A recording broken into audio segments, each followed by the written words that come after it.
Pernahkah kita berkata, ini cuma kebetulan? Dalam hidup, sering ada momen kecil yang terasa biasa.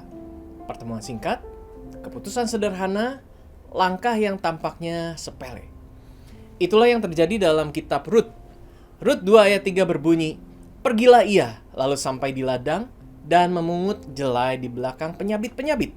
Kebetulan ia berada di tanah milik Boas, yang berasal dari kaum Elimelek." Atau Rut 4 ayat 1, Boas telah pergi ke pintu gerbang dan duduk di sana. Kebetulan lewatlah penebus yang disebutkan Boas itu. Rut hanyalah seorang perempuan asing dari Moab, seorang janda, tanpa masa depan yang jelas. Namun suatu hari Alkitab mencatat sesuatu yang menarik. Ia kebetulan sampai di ladang milik Boas. Kebetulan? Atau rencana Tuhan yang tersembunyi? Tidak ada laut terbelah seperti di kitab Keluaran. Tidak ada api turun dari langit. Namun justru disitulah letak keindahannya. Tuhan bekerja dalam hal-hal yang tampak biasa. Rut memilih setia saat hidup tidak pasti. Naomi tetap berjalan meski hatinya pahit.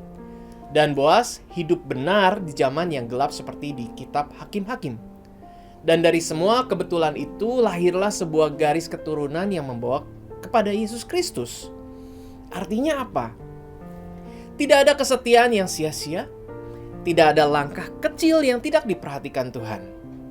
Hari ini, mungkin hidup kita terasa biasa saja. Mungkin tidak ada yang spektakuler.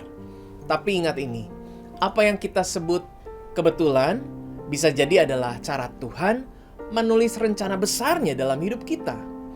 Jadi tetaplah setia, tetap melangkah. Karena di tangan Tuhan, hal yang paling sederhana sekalipun bisa mengubah takdir selamanya.